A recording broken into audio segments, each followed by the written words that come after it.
coach here. Coach Sam, Tony. Tony on the right.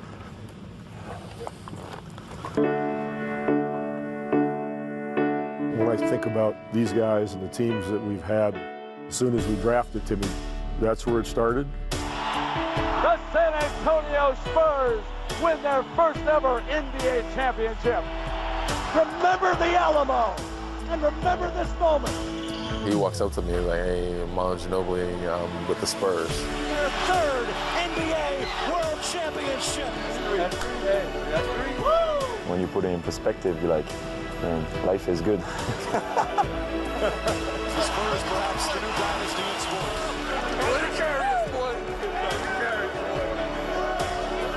It was so satisfying. The Spurs have captured their 5th NBA championship. We found a way to win and all do it together. You guys genuinely enjoy being with each other as much as playing with each other. That is T-E-A-F, team.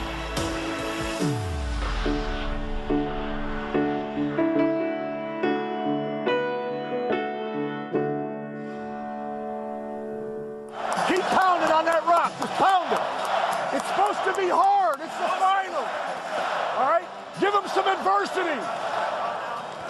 Knock the stuffing out of them. Keep playing.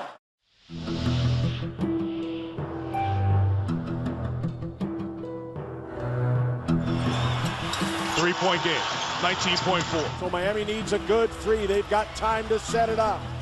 James catches, puts up a three. Won't go. Rebound, Bosh. I guess the obvious word is disappointing. Ray Allen, a three from the corner. We were a few seconds away from winning the championship. Back to Allen, the long shot. And we let it go. Allen from downtown. You know, losing like that when everything was ready to raise the trophy and celebrate, and losing it like that and seeing our faces devastated, that was so painful. In my head, I was remembering every turnover, the last few plays, the rebound, the shot. Worst loss ever. I never felt so sad in basketball, because you always talk about that part, life is bigger and it's more important stuff, in life. But man, that one was tough. I remember I was in the locker room and I took a towel and I put it in my head, because it's the first time I wanted to cry and I couldn't look at you or look at my teammates. I was so sad. And you were talking and I was listening to you, but I had my towel and I was I couldn't believe what just happened. I was it's so cruel what the basketball gods are doing right now.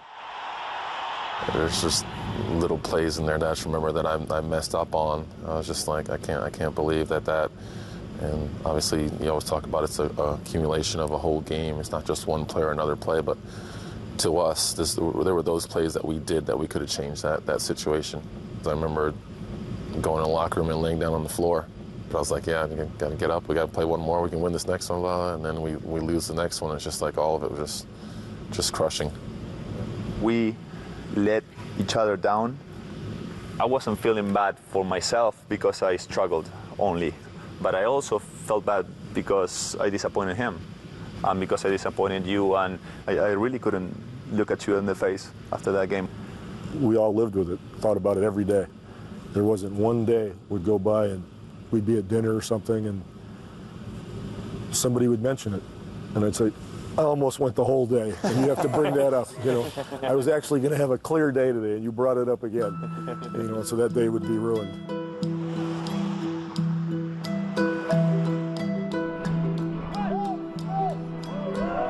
The season's starting now.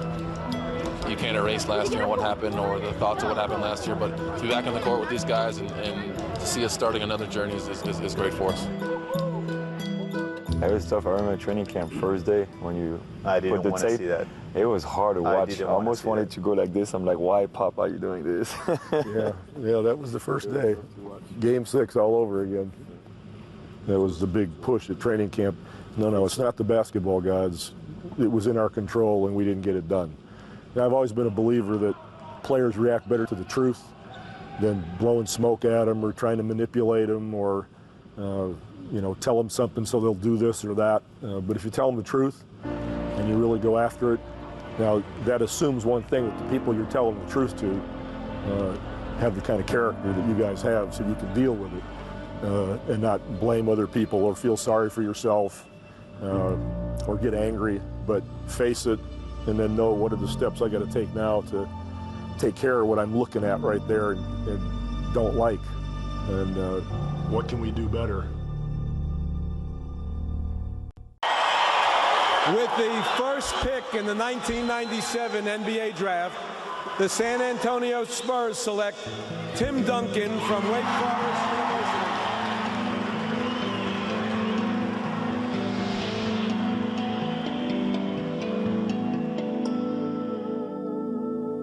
As soon as we drafted him, as if it was a tough choice, we took a lot of phone calls. People would call and say, hey, we'll give you a second, just pick anybody on our team, would you? And I said, yeah, okay, thank you. Pop, here's Tim. Okay. So, Pop, all I've heard about from since I've gotten here was that you're going to trade me. That's all I've heard for the last 20 minutes. But as soon as we drafted him, I went down to St. Croix. We just spent, whatever, I can't even remember now, 4 or 5 days together. And we just go down to the beach and we go swim. I wanted to know who he was. He probably wanted to know who I was, too. I'd watch him swim. I'd go, my gosh, if he's as good a basketball player as he is a swimmer, this is going to be pretty cool.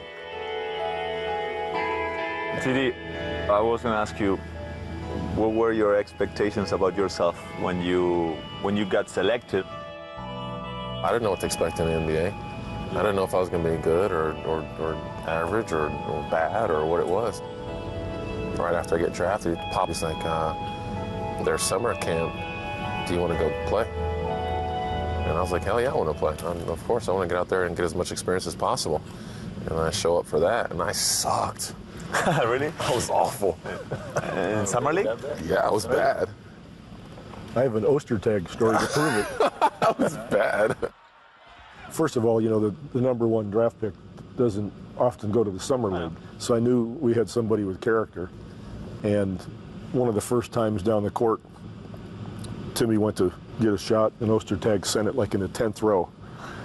And what was really cool about it, Timmy no expression whatsoever. That's just what happened. He went down to the other end, and Ostertag comes across, and he sends his up into like the 10th row.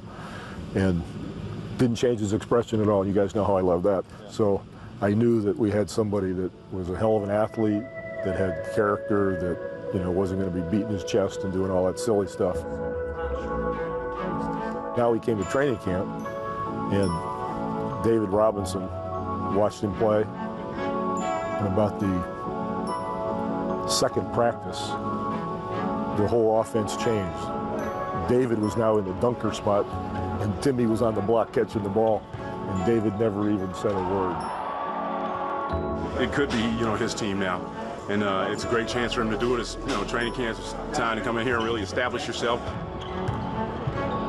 And everybody would always ask him, what did you do to David? What did you say to David to buy this? This new kid comes in, and all of a sudden David's not getting all his touches.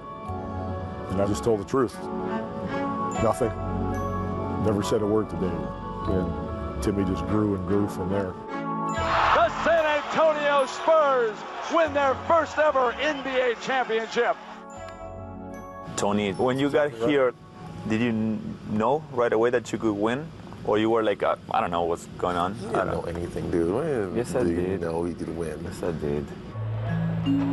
I watched the NBA a lot when I was in France.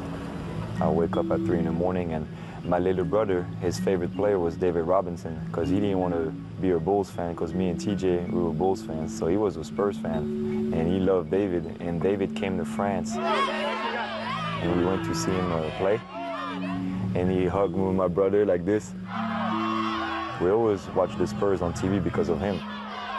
So I saw the 99 when he won the championship and stuff like that. So when I got drafted, I was like, man, life is funny. Yeah, people! Comment allez-vous? Ça va bien. Ça va bien.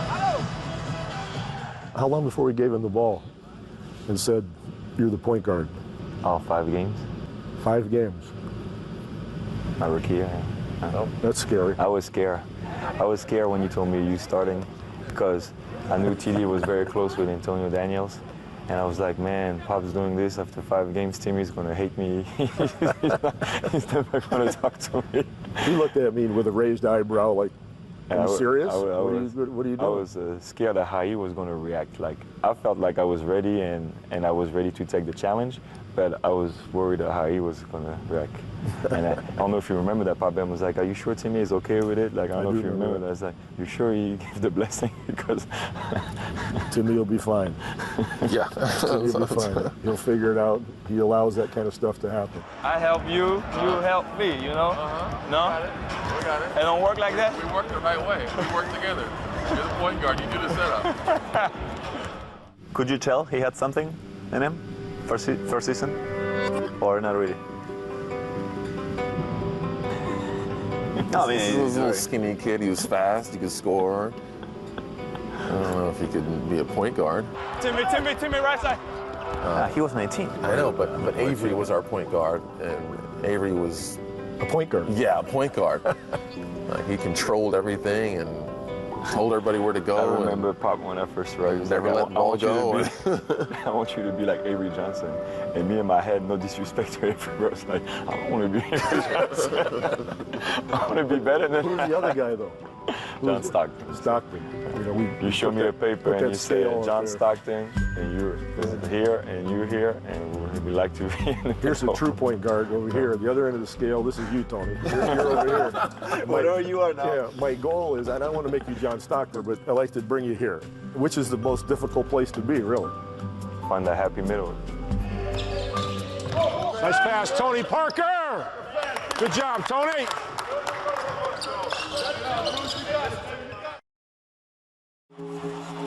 Thanks for pushing me. Oh my God. Oh my God. That's what it's a crazy feeling. That's what it's about, baby, right? Yes. You earned it. You earned it. Kawhi Leonard, the fans of San Antonio know how great you are, and now the whole world does.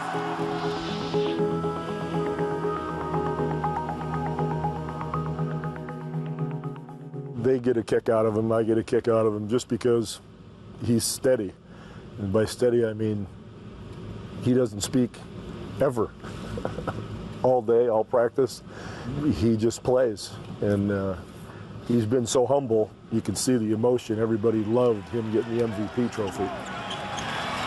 It was that Kawhi Leonard trade for George Hill that vaulted them back in to real contention. My favorite player, Georgie. We gave him up for Kawhi. I wasn't very happy that we traded George. George was a big part of us, and we all loved him so much. I don't know. You guys thought we were crazy. A rookie? We worked out with him together, and I said, can we give up Georgie for him? All right, well, maybe they saw something. But you said the same thing when Manu came. I said, Timmy, you're going to really like this guy. Yeah, we'll see. We'll see. Hey. I'm anxious to see what the guys we've added can do. Manu Ginobili, supposedly he's a great find. He's the best player in Europe, supposedly. I'd seen Manu in the summer. He walks up to me like, hey, Manu Ginobili, I'm with the Spurs. No, you're not. I assumed he was another one of the experiments? Yeah, experiments that I would never meet. They've added the Argentine player, Nanu. Look at this Ginobili. Manu, he was an uncommon competitor, you know, when he arrived, and already very accomplished. You may recall him from this past summer when he led the Argentinian national basketball team at the World Basketball Championships that beat the USA. I didn't think he was going to be in awe of the NBA or anything like that. Everybody knew who Manu was. He was the best player overseas. So I was just excited to get him here. Duncan's got it deep against Walker. Ginobili on the cut. Ginobili on the reverse layup is good. Nice play. First basket in the NBA for the rookie. I knew ahead of time that there would be some basketball played that would both amaze me and frustrate me. at the same time. I was not sure if it was going to work out between you two. Yeah, I was not sure, either. like the rookie year. I wasn't either. Because did you see the shots he would take? Ginobili, he will throw it up from backcourt. Oh, Ginobili banks it! We liked his competitiveness. We didn't know that every play was going to be a home run. Ginobili again behind the back on the break. Ginobili, if that goes. How many times have we gotten yelled at for stuff that he's done?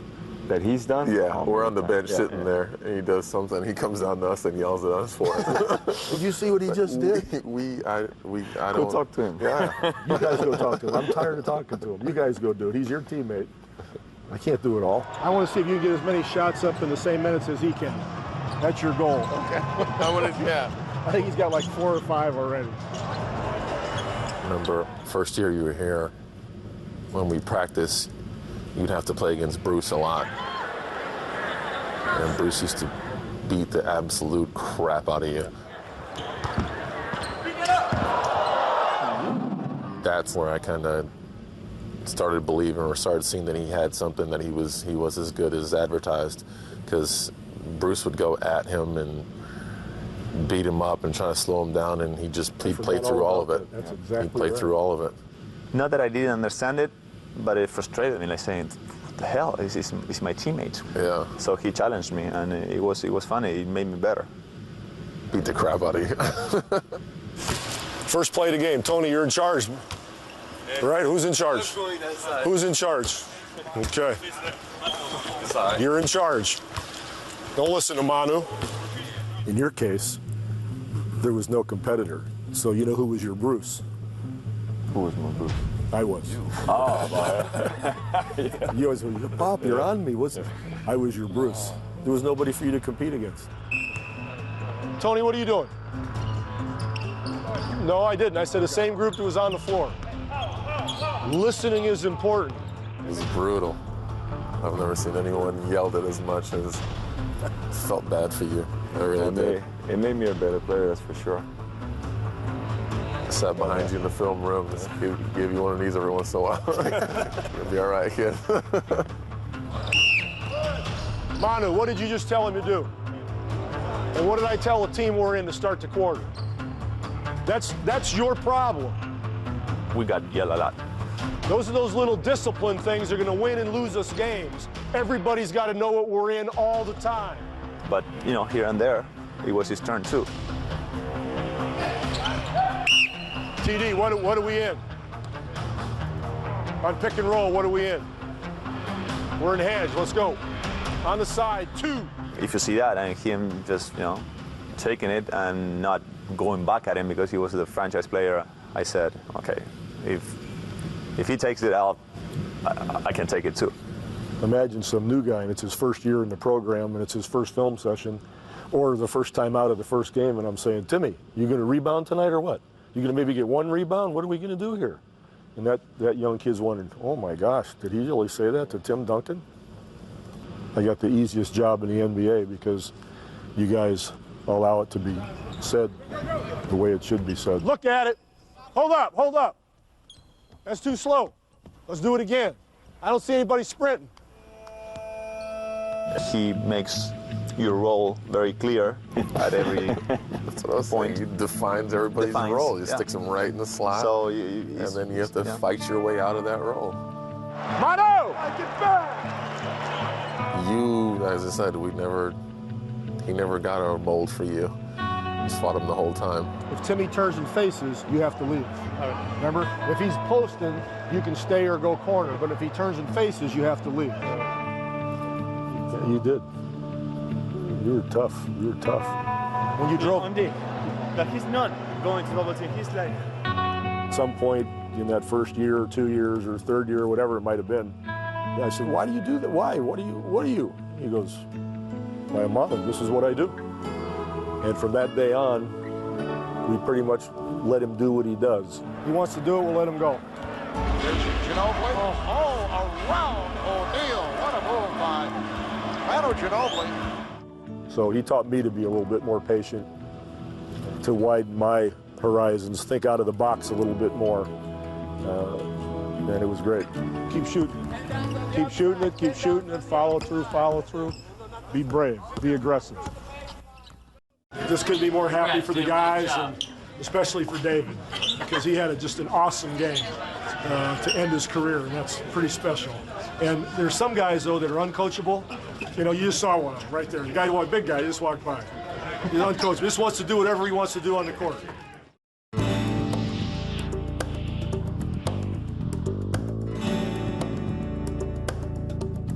Nice jersey.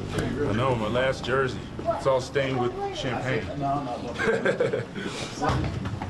It stinks now. We'll have to wash it. David was here for two, 99 and 03, and then he retired. And still did a great job in 03. I think in that final game, I think he had like 16, 17 rebounds. 17 rebounds. In that game. I couldn't get Timmy to board, so luckily David was there to get a rebound that day, you know, so he did it. But go ahead, you can talk about that. Personally, being a competitor, I kind of wanted to prove that we could kind of continue to do it. Like even though Dave was gone and Dave was a big part of it, that we could get back and continue to win and continue to win another championship. And so kind of that was my drive. That was my drive more than anything. Top guy, that guy's digging down. So get ready to shoot. If I go into the middle, I'm not going right in the shot all the time. I might throw it right back to you. 7 to shoot. Tim backing him down. Into the paint, spins, gets it out to Ginobili for 3. And that is a Manu Trace. The San Antonio Spurs have won their 3rd NBA World Championship. We went through so many things in so many years. Always being old. It seems like everybody always calls us vets. Yeah. But we always... Not bad for Montreal guys. Yeah, find a way to get those 55 wins and go out there and compete against the young, talented superstars. This is going to be your league in a little while, but I appreciate you giving us this year. But I think we always competed with class. We learned to win, but we learned to lose too. Face up always. Good effort, great job. Just remember, right now, for the rest of the year. Winning and losing graciously. Yeah, that's the right way. That's it. You know, you guys win well and you lose well. And it's almost like un-American. Like, you know, it's supposed to be the only thing. But the right way in the high road is to lose well along with winning well. And there's a way to do it. What a wonderful display of sportsmanship and class from Greg Popovich and the San Antonio Spurs. I like what TD said yesterday. We talked and he said we have good people at heart. And I think that's the best thing. When you choose the players, they're like good people and all they care is the team. So I think then it's easy for everybody to follow. Great leadership. You didn't get 30. It was great leadership and solid play with the ball from your teammates. Great job. I have to trust my teammate in this series. Exactly. You guys lead the way. It makes it easy for us to have everybody else follow. It's a huge part of why things work the way they do. Before somebody comes in, we do our best to try to figure out who they are at that point and whether we really want to bring them or not. Because we've always thought, you know, people are who they are. You're not going to make a competitor non-competitive or vice versa. You're not going to make a guy a team player if he's not. Selfishness is pretty much not even a topic with the guys that we bring in. And if it shows itself, minutes are the best equalizers. Pass the ball!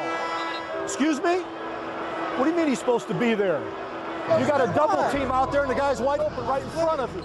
The selfish person sits, no matter what the talent level, and it works.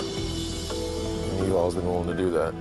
You got to be willing to sit the guy, and he's got to know that you're willing to do it, or you're held hostage and it doesn't work. If I didn't sit that guy, you guys would be angry at me.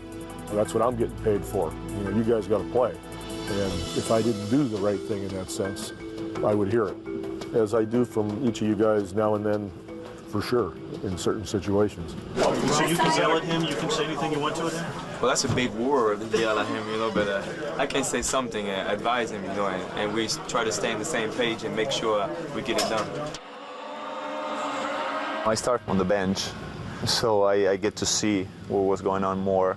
And there were some plays, especially this year, where it was like boom, boom, boom, boom, boom, wow. Or those, passes from, Tony to a wing to Boris to you, or an extra pass to the corner. It was fun. He said, wow, this is nice. We are playing at a really high level. And if we could understand that this is the way to go on a daily basis, it can be so special. Lay everything out there, and that means with your teammates. They got talent. We got to beat them with all of us. Green finds Splitter, beautiful feed to Diao. I don't think we ever, especially as two that we handle the ball more, we never bought into it as much as this year. This year we knew that if we didn't do it, it was going to be similar to last year. And I think that it showed. It showed how we moved that ball. That is TEAM, team.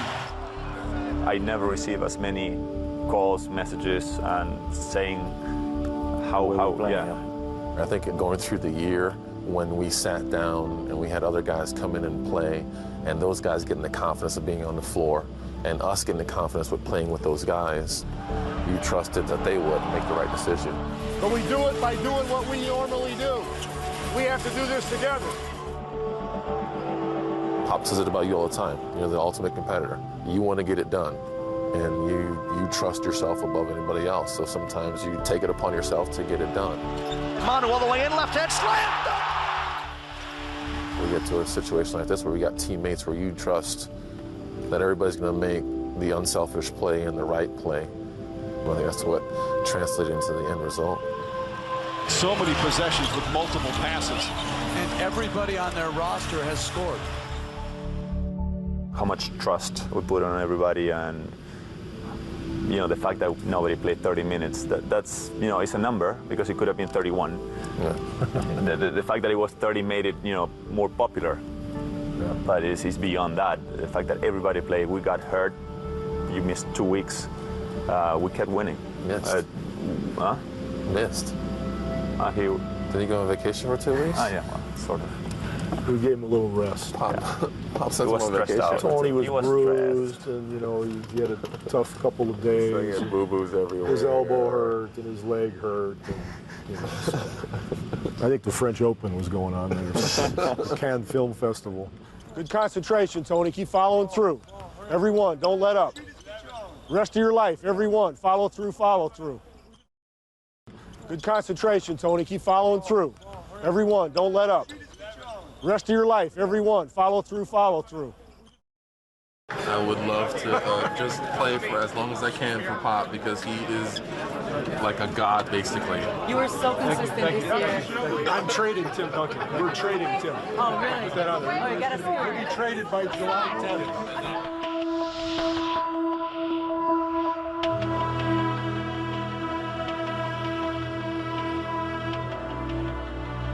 The Magic are going straight to the top shelf. They've cleared cap room and they're begging Tim Duncan to come in and dance. So I got a question for you. What made you decided to stay in San Antonio after the 4 years? When you were a free agent. It was just kind of going back and forth, but when it was time to make the decision, ultimately it was talking to Pop. He was probably the biggest part of why I stayed. Do you think your relationship with Tim played a role in this decision? Well, thankfully I didn't run him off. So the relationship was good enough that he didn't run away from me. Knowing that what we were building here and the family atmosphere and the team, and I was all comfortable with that, and it's great to have confidence in who's leading your organization, your team, and knowing that they have your best interest at hand. That's what made me stay, and that's what has kept me here all these years. I guaranteed him more championships. I just said, what the hell? I'll just say it.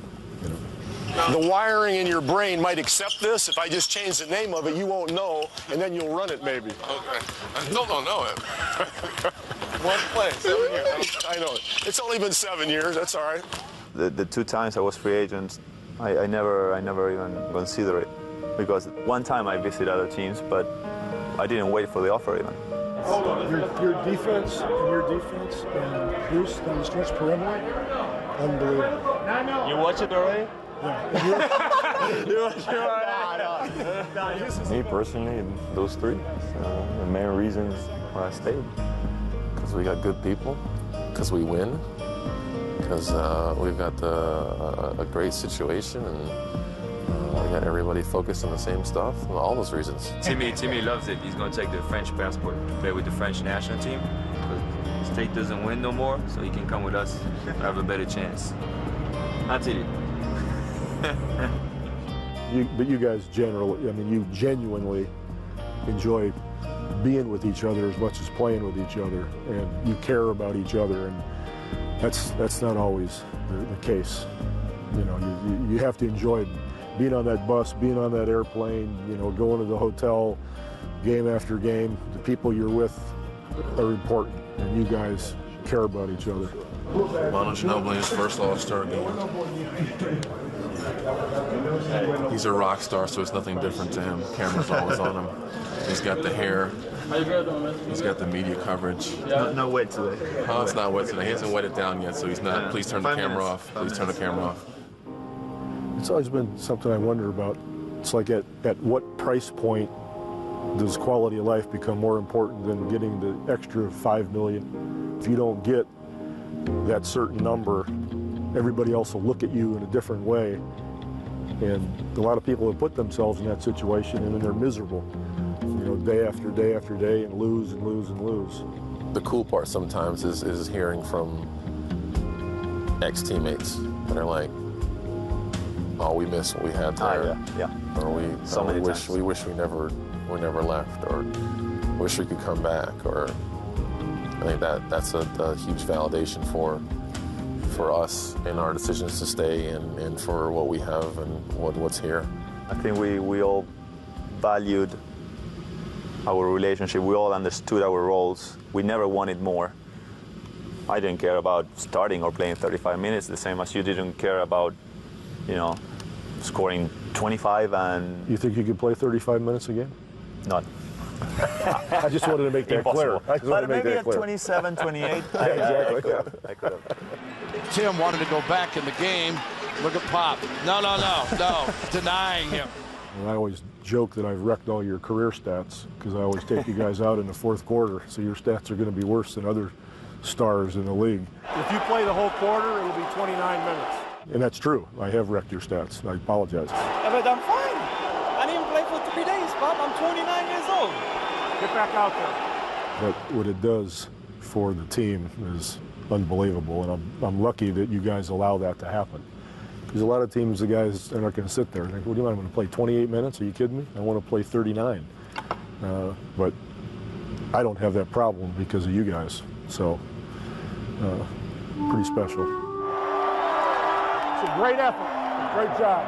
And all that matters is learn it from, because now, in the end of the year, we're going to improve a hell of a lot more than they are. You just keep this in your head and remember this feeling right now.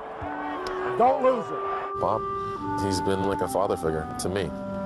He cares for us not only on a coaching level, but on a personal level. And to have someone like that in your corner, and that means a whole lot. We're going to do the one thing you said we're not going to do? Right. In the middle? Because it's hard to do. And I figure it makes you guys work on your hedges a little bit more. I'm a mean person.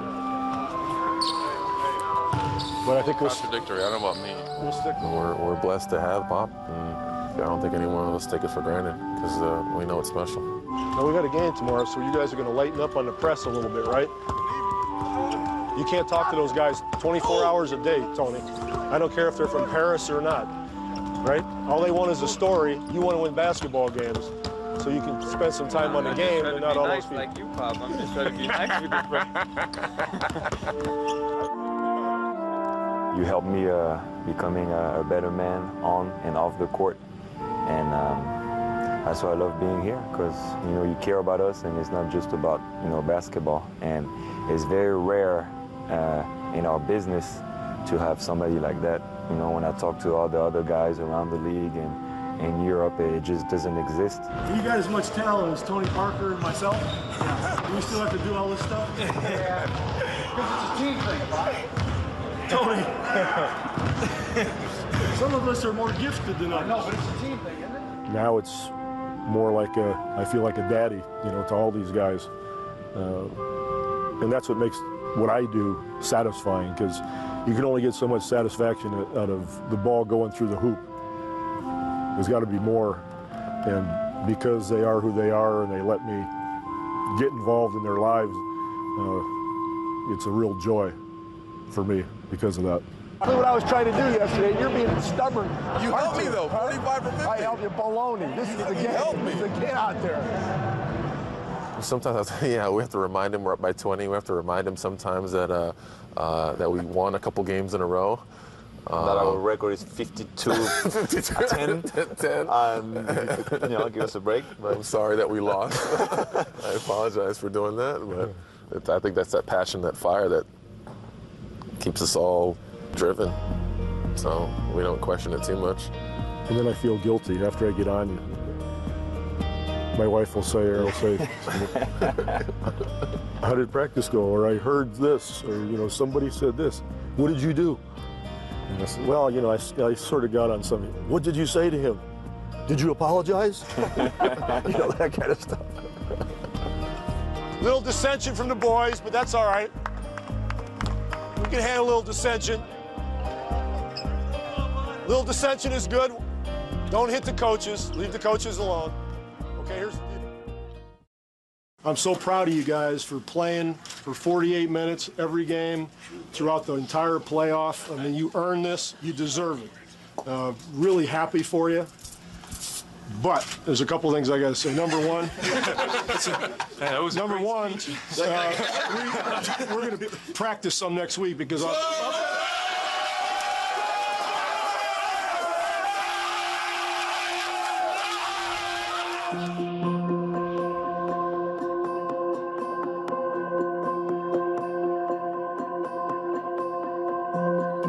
The San Antonio Spurs are now just one step away from the prize that has been their goal all season long, the NBA championship. we had an incredible opportunity to redeem ourselves. San Antonio did it as a team with some of the most beautiful team basketball we've seen in a long, long time. Spurs by 18. Everybody on their feet at the AT&T Center. I remember the moment where we got that lead and we said, well, this is ours, and with the same group. It was so satisfying, and I felt like something was still stuck in my leg from last year, and I felt like, I healed. The San Antonio Spurs are the world champions. Now we're here and we're celebrating a championship, and when you put it in perspective, you're like, man, life is good. That's why this one's so sweet. Yeah, that's why I say to everybody, this one is my favorite. Come full circle in a year, and we get to do it at home. We get to do it in front of our families. We have our kids there. It's just all those things just makes it all that much more special for me. I never felt that kind of relief. It was such a relief because that was such a burden to carry all year long. All of us, felt that same burden because we had let it slip away last year. That catharsis we went through all year, was concluded with all those hugs. I just wanted to enjoy it and watch it. I took a moment for myself. I just wanted to enjoy these guys. To see these guys hugging each other again, it was my most satisfying moment in athletics. Number one again! 7 years, man. We're back. It's been a while, too. We're back. Not bad for a bunch of old guys. What are we going to remember down the road? Me, first thing comes in mind is I feel like I'm very blessed and very lucky to have a career like that with you guys. Because I think it's very rare in sports what we're doing. Because right now there's so much of business that teams break up really fast. I think that's a key word. I think it's never felt like a business to us. Yep. I always felt like family. Like when Coach, you come and invite us, to dinner, and I always felt like it was family, and I always enjoy, going to dinner with TD or lunch, with the international group and stuff like that. all those moments, that's what I think, that's what I'll remember after why my career. wasn't I never invited to those? Because you never want to go Italian. I've done Italian 7,000 times, you know. That's his fault. For me, the thing that scares me is just like one day I'm going to have to play and all three of you guys, you know, you'll be gone. And that'll be very sad. Well, for sure it's going to happen. And very weird. That's what I'm saying. It's going to happen for sure for me. So that's what I'm saying. It's going to be very weird for me when all three are going to be gone. But we did it the right way and very proud of it. But it's hard to tell what I'll remember, besides the situation so unique. And I don't think it ever happened before so many years with the same coach and all that. But besides, of course, you know, the championship winning. But it happened to me that sometimes I remember the losses very well. And not in a depressing way, but I remember how we felt together. And we cried together. And what you say after the game, what you talk, what you communicate, how you felt is really strong. And I think that togetherness is what I'll remember. I think I'd explain it to people as like an evolution.